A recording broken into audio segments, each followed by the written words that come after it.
Alrighty, I am here with Janie Maldonado. Janie, thank you for coming on. You are the CEO and founder of General Commercial Solutions. Let's just start with a little bit of an overview on kind of how you got started in general contracting. You have an interesting story and kind of started with the subs. So give us a little overview of what got you into construction and kind of where you're at today. Sure. So needless to say, I had zero experience in construction or the industry as a whole. My background was in marketing and business development, and I do think that that did help quite a bit in my customer acquisition part of the business. However, if you fast forward now to almost 10 years in this journey, the things that I've learned, the people that I've met, the resources that have been introduced to me, would have been nothing but a dream, but I couldn't even imagine that. So, it's been, 5.5 years of subcontracting to learn the business, and then here we are today taking on projects up to 5 million. So it's been quite a journey, but it's been a good one. So walk me back to kind of that first moment.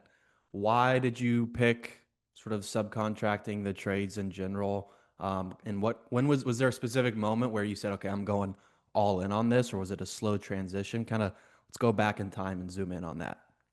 Yeah, so if we're getting down to the raw elements of it, that um, starting a company was not my idea at Mm. all. It was actually my husband's idea, and it was really funny to me when he said, "We're starting a business." I was excited. I said, "Absolutely.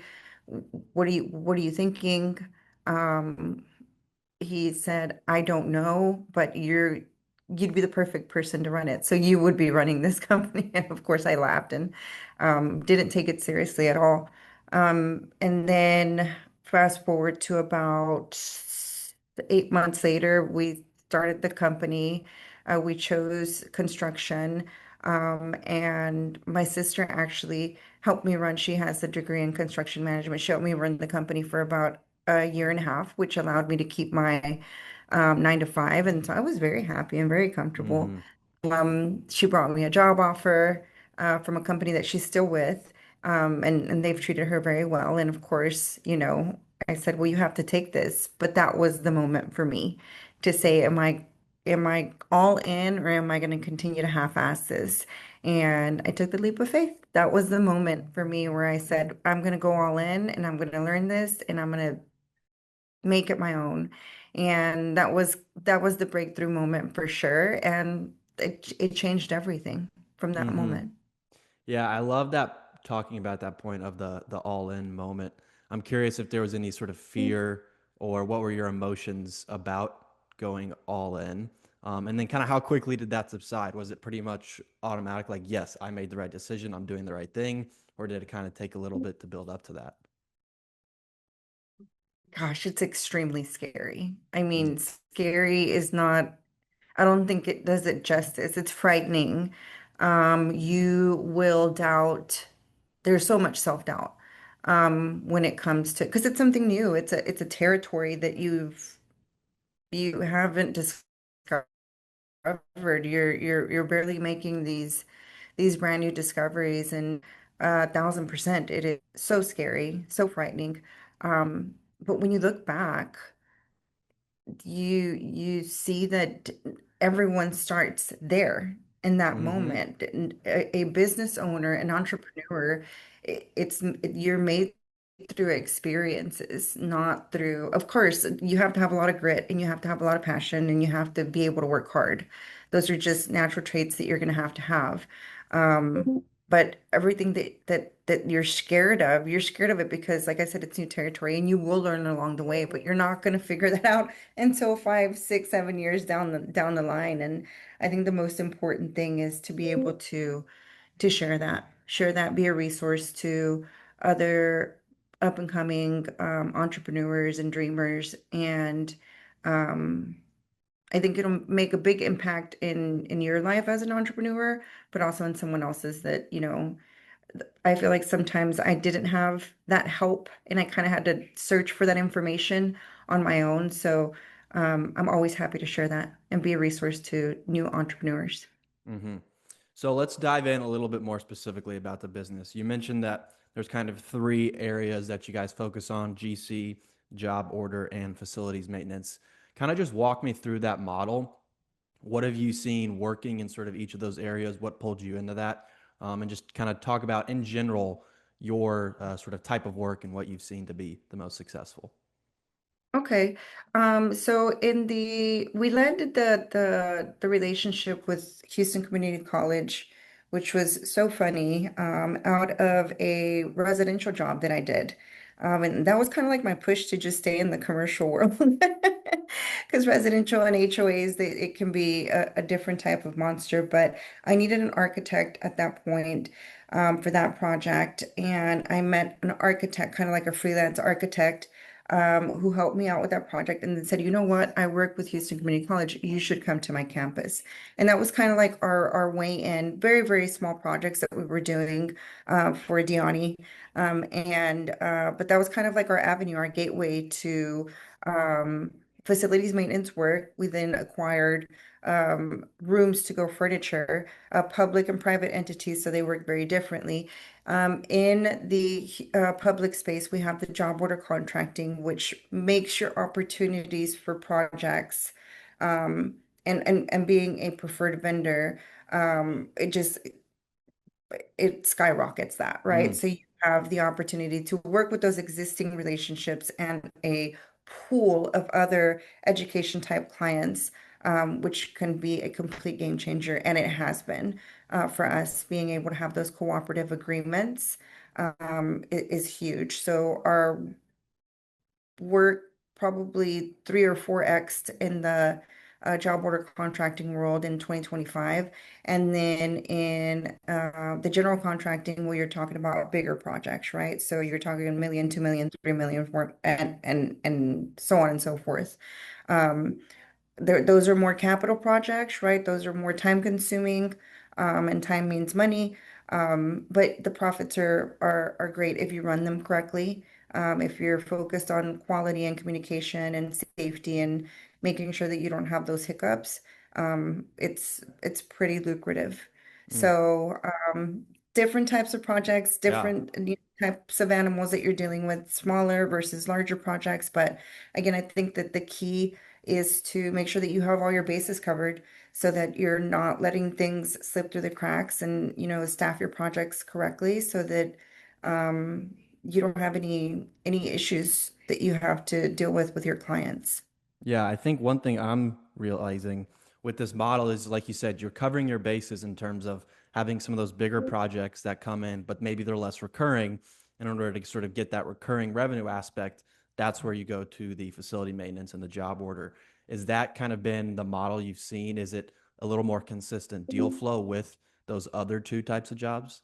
That is correct. That is Mm, correct. They're faster projects, um, that require supervision, but not, they're not super complex, to where, yeah, you don't have to spend a lot of time and resources on those smaller projects, but they're quick and they're easy to manage. hmm. And at the end of the day, you bill quickly and you get paid quickly, right? Yep. So they're quick turnarounds.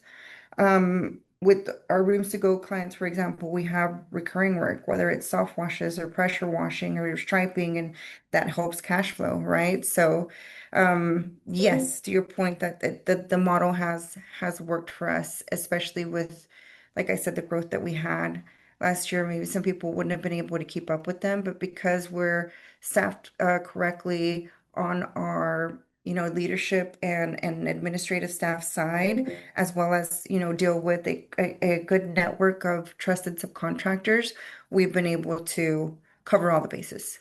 Hmm. So if you're going to give advice, let's say there's somebody who's just starting out in the GC world and they're not even on the bigger projects, maybe they're on smaller projects and they're kind of always chasing that next bid. How would you advise them to start to get into the job order, the co-ops? Just what does that process even look like? How do you get going in that model? So that's a really good question. So our avenue was we got the client first, and then we learned about the job order contracting. But that's not always the case, which was good for us because as soon as we got those cooperative contracts approved, then the work just started flowing in.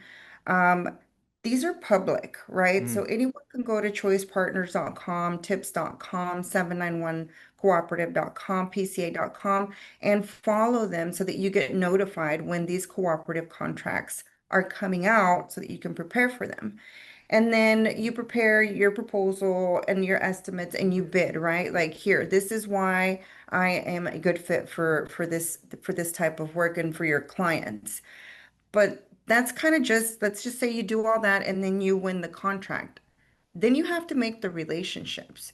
You have to think that these entities, they're huge, right? And they have, through the years, developed relationships with general contractors or contractors that they trust, right? So they like to stick with who they know.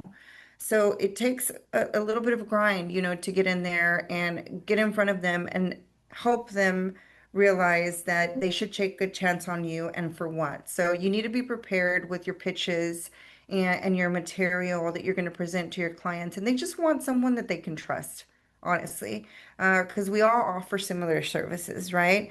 But how are we different than our competitors at the end of the day, right? So it's exciting and challenging, especially me with my sales side, my business development side. It's a big challenge, but you can acquire new clients. And I think that should be something that you're planning. If you're planning to bid for these types of contracts, your sales pitch, you should already start developing that because you're going to have to get in front of these clients and let them know why you're different and why they should work with you. mm-hmm. That's a great point. I'm reading a book right now called How to Get Your Competition Fired. And it Ah, talks about how, and a lot of sales advice talks about building the one-on-one relationship with you and the prospect, but in reality, there's a third party involved, and that is the incumbent. And in those scenarios, it's even more true because there's not just one incumbent, there might be, 10, 20 incumbents that you're competing with.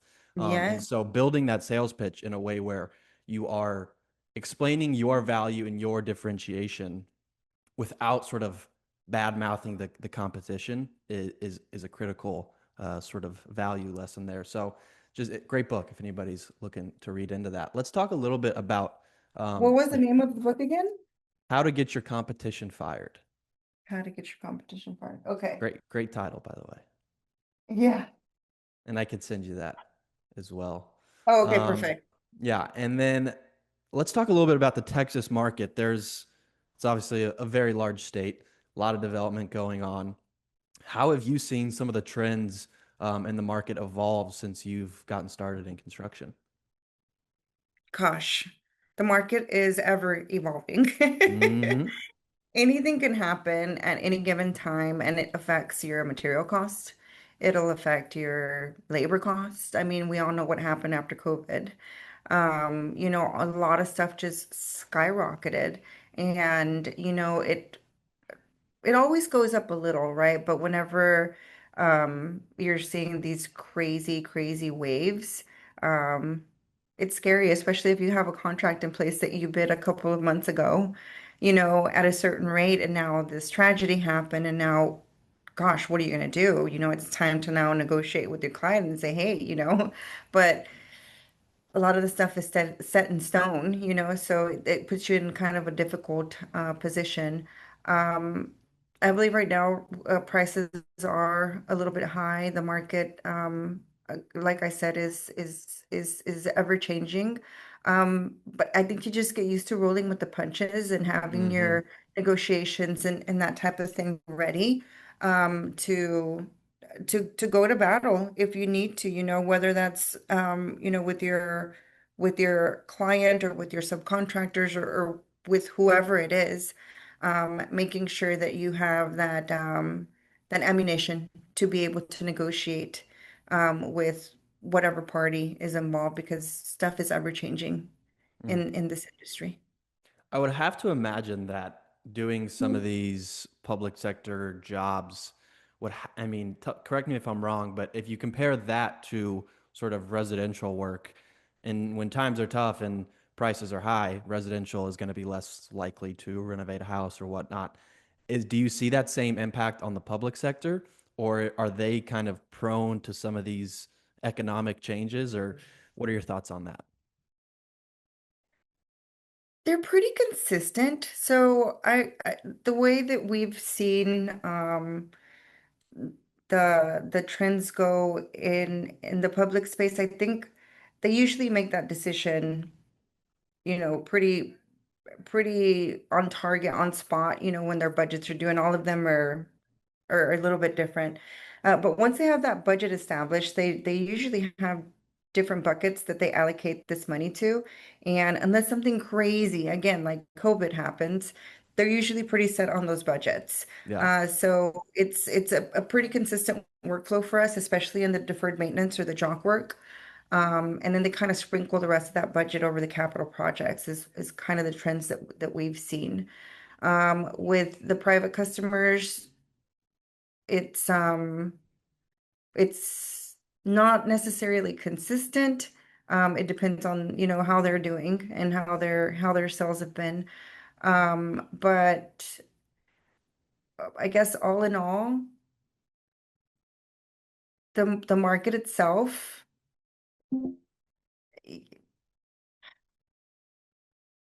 it's pretty consistent in the commercial world. Like Mm-hmm. I can't say. I'm trying to think if there's been, because even through COVID, we were working, and I'm trying to think, has there been a complete, like, just stop in commercial? And I can't say that that's the case. Yeah. It was not even the case in COVID. We were doing some storage facilities, and the work kept coming because we were an essential job. Right. So, in the residential space, I know for sure that shifts, depending on the homeowner and how things are going financially in our economy. So, I would say that commercial is definitely the way to go, at least for us. I know a Yeah. lot of people are very, very successful in the residential space. Um, for us, it's been pretty consistent and growth year after year. I think, I mean, you mentioned how there hasn't been really sort of a designated or a very obvious slowdown. I just recorded a video about kind of how this AI boom and construction Mhm. are related.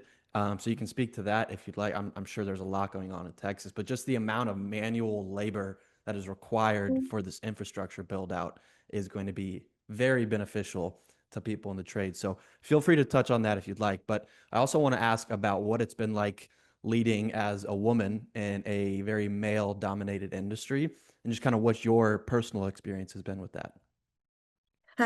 It's been comical sometimes. It's been I've been in situations where I think that men believe I'm going to be scared of what they have to say, or I'm not ready for, I guess, the rudeness and the harshness that comes with construction. But my feelings aren't hurt easily, and when they understand that, it's just like we can just be professional about it. We don't have to necessarily be rude or mean, or I'm sure I have my opinions about the person that's speaking to me, right? But we want to remain professional. Um it's been great to learn how to challenge these people, and men and women. It hasn't just been men, but being that it is male dominated, it's been interesting to see how people quickly change their mind about me and what I can bring to the table.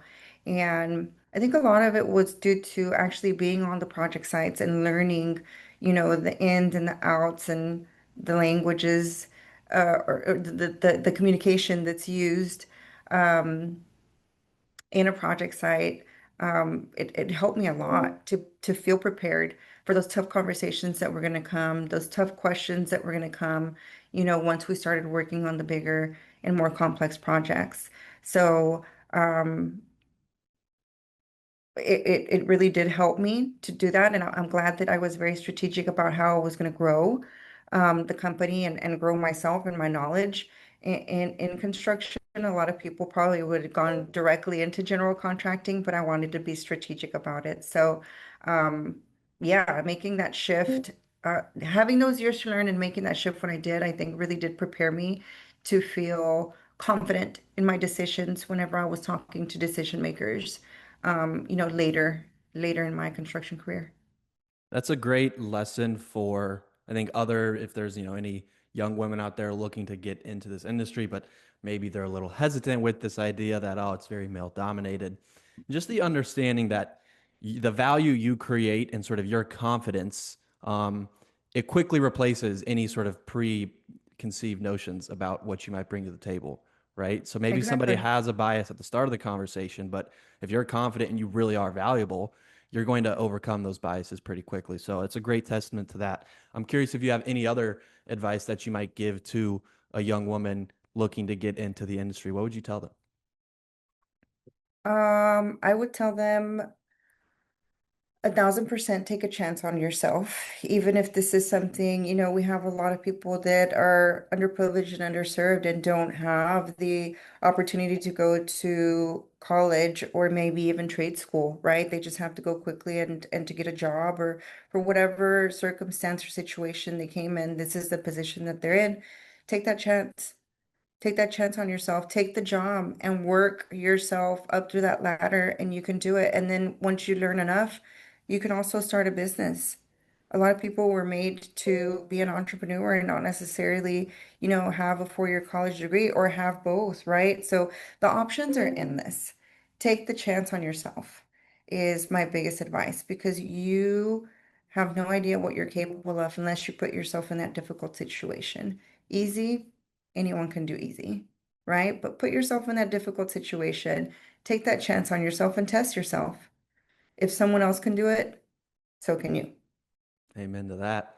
You Mm-hmm. posted something on LinkedIn recently about kind of how I think it was like 2025 taught you that how you build is just as important as what you build. I'm curious kind of what that means in practice. How do you guys try to exemplify that in your business and kind of what was the message behind that statement? Well, it's so funny because I had one of our senior employees come in here. I hired him because he has a lot of knowledge, about 25. He was my first hire into that transition that we made. Um, and he's helped build a couple of other companies. So that's kind of his thing. Let's see what we got. Let's see how we can grow. And I appreciate his input a lot. And, we were talking about some project management related conversations, but he said to me that he was really impressed with, the staff that we've added, the processes that we've added, simple things, right, in technology that we've shifted, as well as updates, right? We're doing weekly updates. We have a BD meeting, weekly meeting. We have a leadership meeting, and all those different little things. The employees that we've hired, and he was just expressing to me right now that in these other companies that were very, very lean, right? He's like, we were handling probably what you're handling, but with 3 people. The owner doing, the business development and looking for jobs. I was handling, about 3 to 5 jobs. And we're not talking small jobs, they were bigger jobs as superintendent, PM, and, whatever estimating. And then we had one office person handling, HR, payroll, anything administrative. He's like, and it was a lot. He's like, so I'm really impressed that, you've staffed us, with the adequate amount of staff and processes and procedures, which at the end of the day right now may be taking a little bit from, your working capital and your projects, but when we get busy, we're going to get busy. And so I love that they're recognizing that, right? Because I don't want to be caught in a situation where I get 2 more projects and now, oh shit, we got to hire some people. And 9 times out of 10, that doesn't work. So I'd rather be prepared and we're not letting things slip through the cracks. Because growing responsibly, I think is 1,000% necessary to grow strategically and correctly. I don't think that being caught in a situation like that is going to bring it, maybe it'll work, but why risk that maybe? To make sure that you have your project staff with people that know your processes, are familiar with the procedures, know what your motto is, right? What your culture is, and you're going to have a much smoother project. What if you could kind of boil down all the different processes you've put together? I'm curious what the if you could only do one, what is kind of the one process that you've put together, or maybe it's a technology. What's the one thing that has had kind of the biggest impact for you guys? Um, I would say that it's not a technology and that it's not like a process in itself. I think it's the culture that we've created in the company and the power that we've given our employees to talk to us, not just with ideas and solutions, but also with problems, right? Because sometimes people don't want to talk about problems. But I always say like we're kind of like a little family, and we spend so much time together that there's going to be disagreements and there's going to be things that obviously we're going to butt heads, but just like any other family, we got to talk about our problems, and it's okay to be upset and to not agree. I mean, sometimes we're going to agree to disagree, but we got to be okay. We got to be able to hug it out and move on because there's bigger fish to fry, right? We have all these other things going on that we're going to have to collaborate on, and I think that it's important that we have a great relationship, um, and also continuing to live by that culture as well by continuing to empower our Latino um, uh, family, right? Our Latino family, our Latino culture, and welcome them into the industry with leadership roles and prepare them for those leadership roles. This has been great, Janie. Where can people find you? And who do you want reaching out? Whether it's maybe some employee prospects, clients, where can they find you and who do you want to find you? Yeah, so if you're looking for me on TikTok or Instagram, you'll find me under Queen Maldonado. That's another little venture I have going on. So follow me if you haven't already.